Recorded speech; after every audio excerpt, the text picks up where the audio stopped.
Okay, I'm inside the Google Sheet. I can see it's inside Google Sheet, and I already create one table. All right, uh, okay, that we used previously. Okay, now let's go into what I want to add a slicer. Right, I want to add a slicer.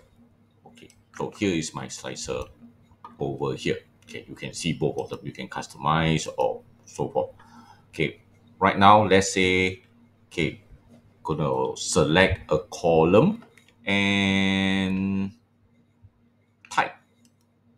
Okay, so I'm gonna select type. Currently is all type, right? But I don't want all type. Let's say I just want comedy, right? And you can see it actually filters out the comedy for me. Okay, right? It filters out the comedy for me.